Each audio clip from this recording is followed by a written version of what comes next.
and entertaining features carefully lined up for your viewing pleasure. But first, let's take a look at the news segment. I am Essie Owamaka, and you are welcome on board. And to police matters, compassion was redefined when the Assistant Inspector General of Police in charge of the 4CID, Alagbon, Margaret Ochala, accompanied by a team of officers, restored smiles on the faces of indigent patients in some hospitals in Lagos. Musa Toliet reports that the AIG FCID Annex says the gesture stems from the need to consolidate police-civil relationship across the metropolis.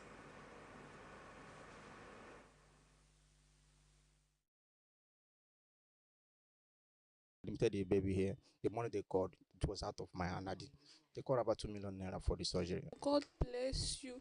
God bless you for saving the life of my baby. The God much bless you needed so lifeline much. for their 1 day old baby to undergo surgery at the pediatric emergency ward in Federal Medical Center came from the kind gesture of the AIG Force CID Annex, Margaret Ochala. God bless the Nigerian Police Force. Like the Kalus, several indigent patients at the FMC had their medical bills settled, courtesy of the benevolence of the police team. There was a lot of joy in the hearts of the patients. We are also very grateful because when you solve the problem of our patients, you have also helped us to provide good care for them.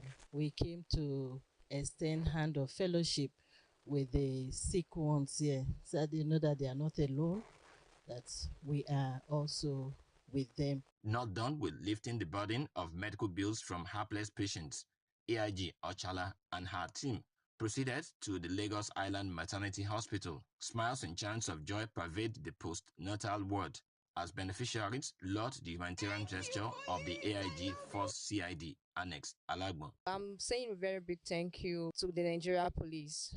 AIG has come to see our patients here and show love, kindness, and joy. So it's something that we really appreciate as management. AIG Ochala says the gesture is informed by the IGP's philosophy of policing with human face and compassion. Police is not all about arresting, locking up, and all that. We used to say, police is your friend. So we go out there to tell the public that we are actually their friend. They should have confidence in us. She says the humanitarian visits will be sustained and there are plans to extend the hands of fellowship to the downtrodden in other parts of the state. In Lagos, Musa Toliat, NTA News. As the Lagos State government and key stakeholders finalize plans on the best way to mitigate the impacts of the planned demolition of buildings affected by Martin Street's fire disaster, business owners are urging the government to expedite action for the sake of economic activities in the area. Joel Popola reports that security has been beefed up to guarantee public safety.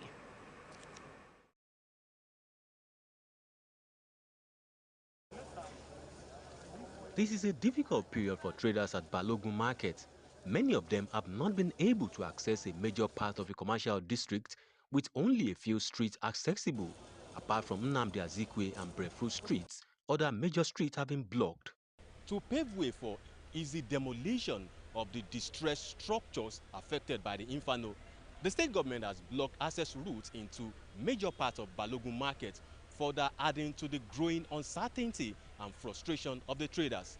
But the government says this move is to ensure public safety. The experience has been a colossal loss for most of the traders, with petty traders worst hit. Many business owners returning from holidays are faced with uncertainty due to the economic lockdown caused by the fire incident. The only place that is working now is just Nnamdi Azikiwe, which is Idumota area. So, but major people in Idumota also have shops in Balogun. So if Balogun is not operating, they will be operating at a skeletal basis. Even if you see where you can showcase your goods, you cannot allow to enter inside your plaza. So it's very difficult. The National Emergency Management Agency, Lagos State Emergency Management Agency, the State Building Control Agency, and other emergency responders have put modalities in place to ensure seamless operation when the demolition begins. In Lagos, Joel Bukbola, NTA News.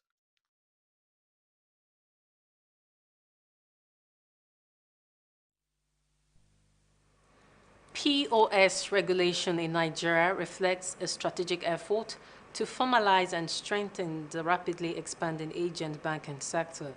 These services play increasingly vital roles in everyday financial transactions and need to be regulated to enhance protection, improve security, and promote accountability. Adejoke Odeka in this report highlights its impact and contribution to stability and transparency in the Nigerian economy. Commission mandated all POS operators to register with them by 1st January 2026 to sanitize and protect citizens' investment. With new or advanced technologies, the way businesses operate and deliver services has continued to evolve significantly across the country. One notable development is the adoption of point-of-sale POS systems, which transformed traditional methods of handling sales and financial transactions and helped ease the burden on citizens during periods of cash scarcity. However, citizens note that despite its benefits, the technology also comes with certain disadvantages.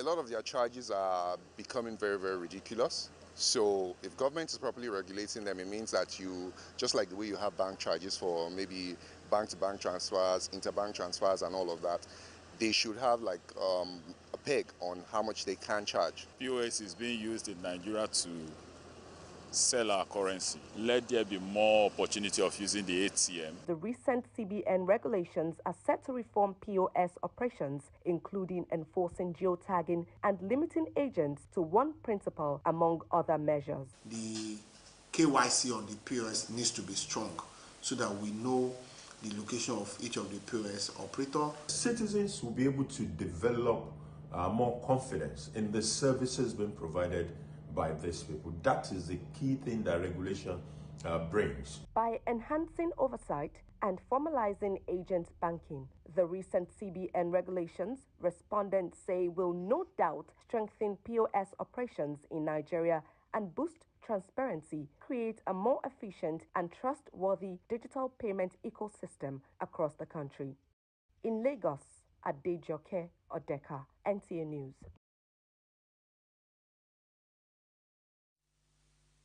Away from the news segment now, Sunday Special will return shortly after this timeout to join us again. Whatever your packaging needs are, STL has a solution from concept to creation for every product in every industry. With the state-of-the-art equipment, don't settle for outdated suppliers when you can have Songhai innovative solution. Our printed self-adhesive label and laminates ready to revolutionize your packaging experience. Contact us today at Songwater, Ogun State, and let's embark on this journey together. Songhai Technology Limited, where innovation meets excellence. Visit us online for more information.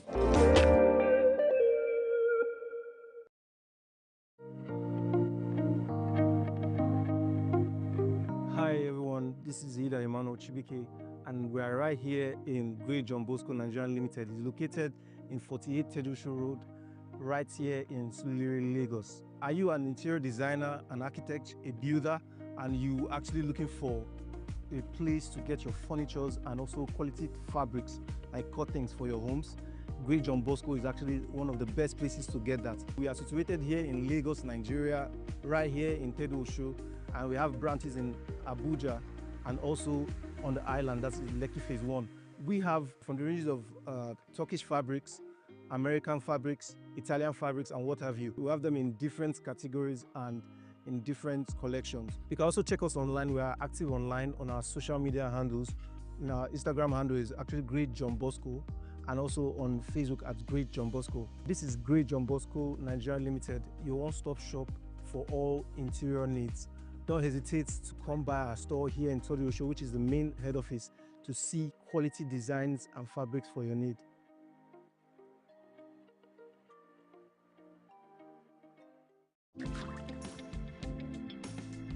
What does wellness sound like? It sounds like this.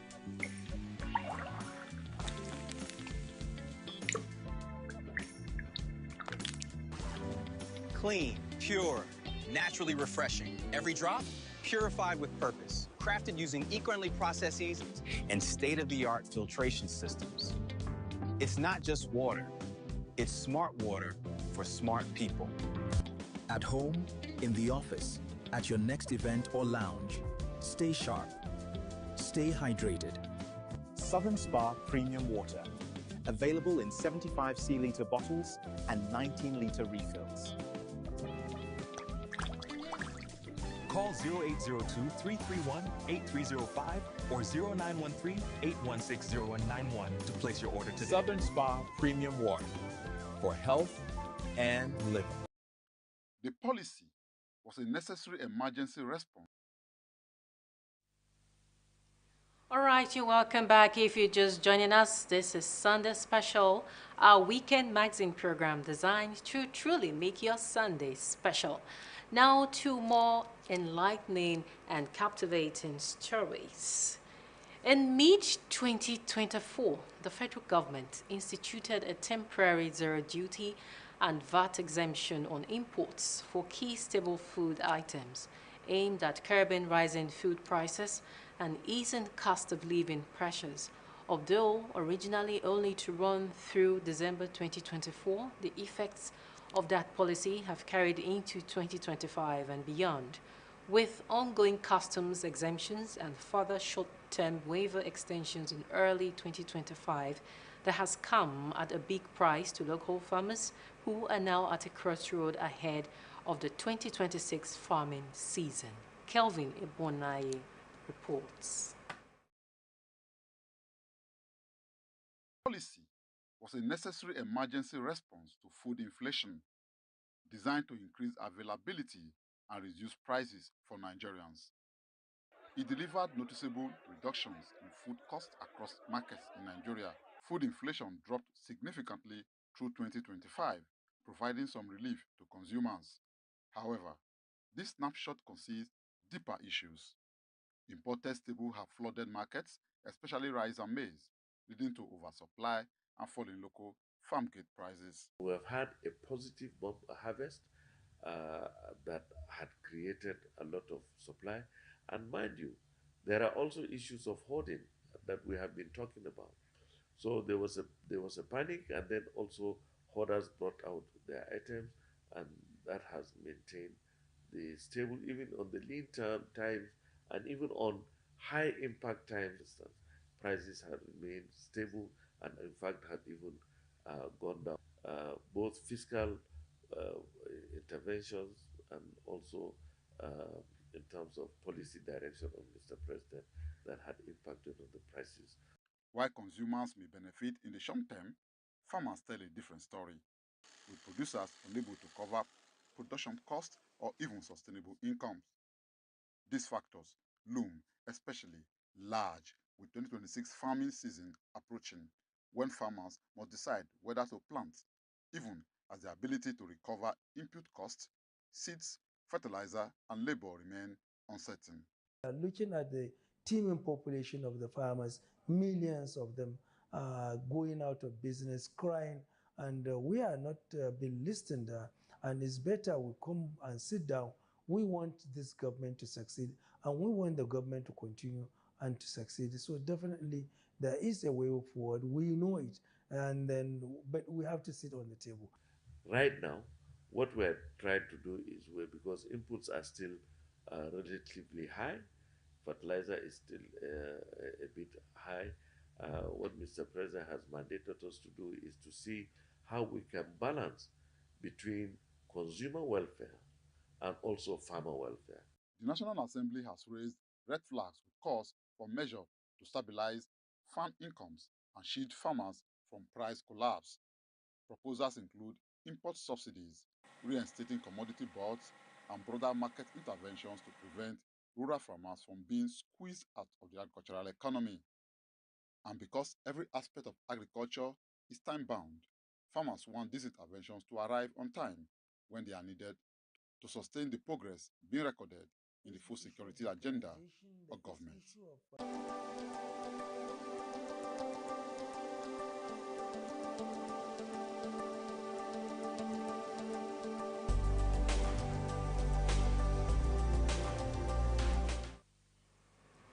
And now to health matters. Heartbreak is a universal human experience that transcends age yet unfolds uniquely in each generation. It is a complex emotional experience characterized by intense feelings of sadness, grief, anger, and disappointment, often resulting from the breakdown of a romantic relationship, loss of a loved one, or betrayal. In this report, our correspondent takes a look at heartbreak, its aftermath, and way forward.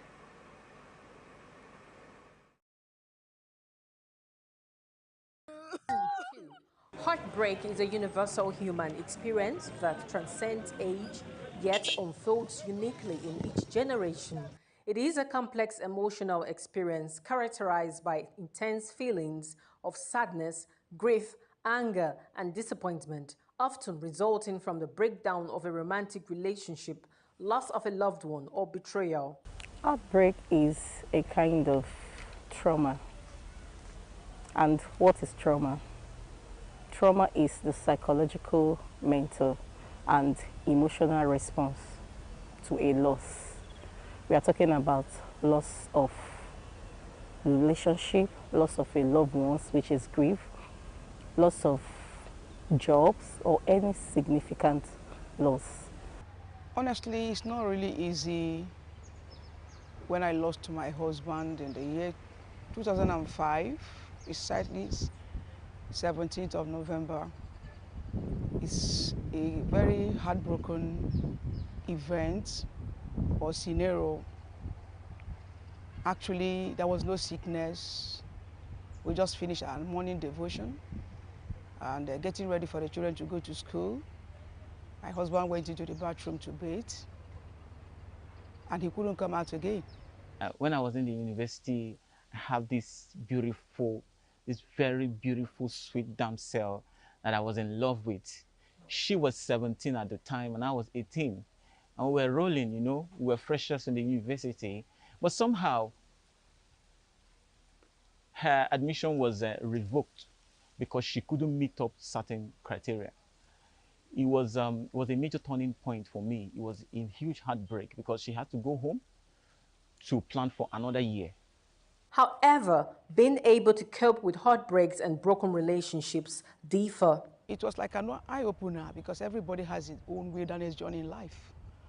So I encourage people, I use that trauma, that scenario to encourage people that I come along with facing one kind of problem or the other challenges, pain, heartbroken situations. I try to encourage them that if I can go through this, and today I'm testifying, then you can pass through that. Sometimes I'll feel depressed. I'll stay in my hostel room. After lectures, I'll stay in my hostel room. Sometimes during lectures, I'll be very quiet. So a few of my friends noticed that, and then they tried to come around me, to play around me, to just introduce me to other sports, other activities that would distract my mind from being lonely and from thinking about that.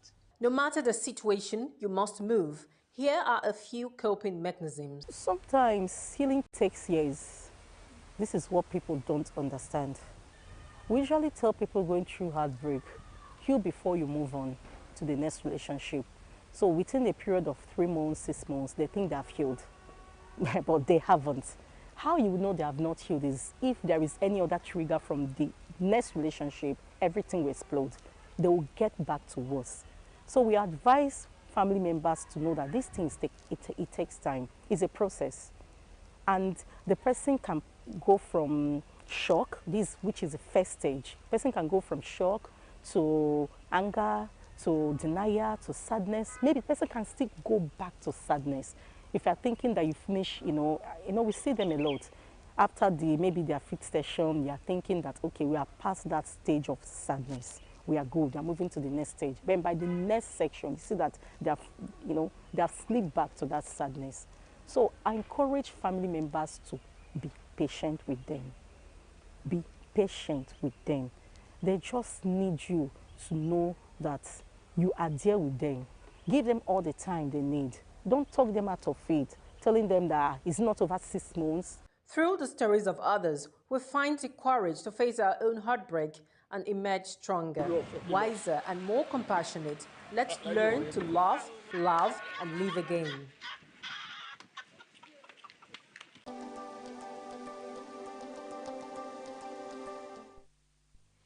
All right, interesting one right there. In whatever situation or the case may be, let's learn to always love, laugh, and live again.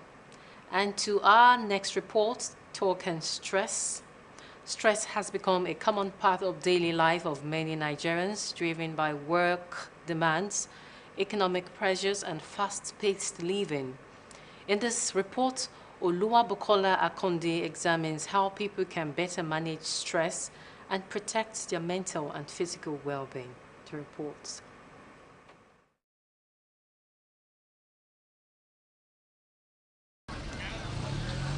From the honk of vehicles to the loud voice of the bus driver to the noise emanating from residents striving to get things done, especially in the marketplace, these experts say are the predisposing factors to stress.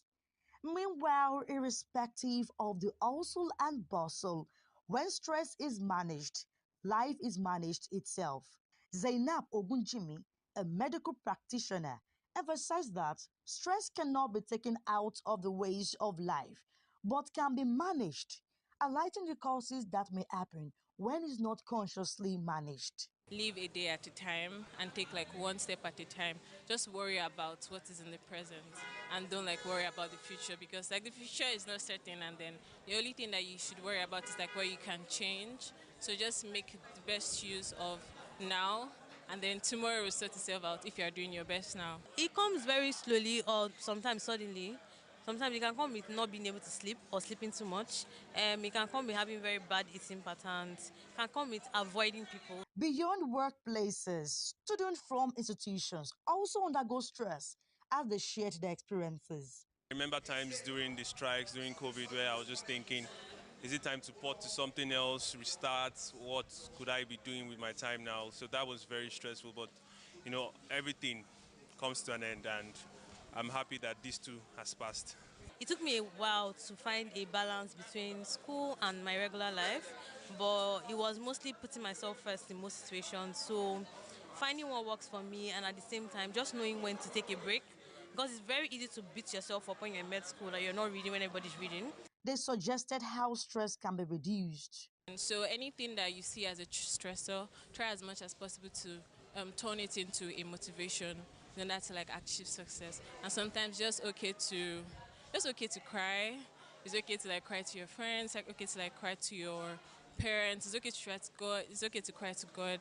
And as much as possible, like just also endeavor to do healthy things for yourself. Like maybe it's like to go to movies, or maybe it's just to go to the beach or something. They, however, noted that adopting practical solutions, individuals can take control of their well-being.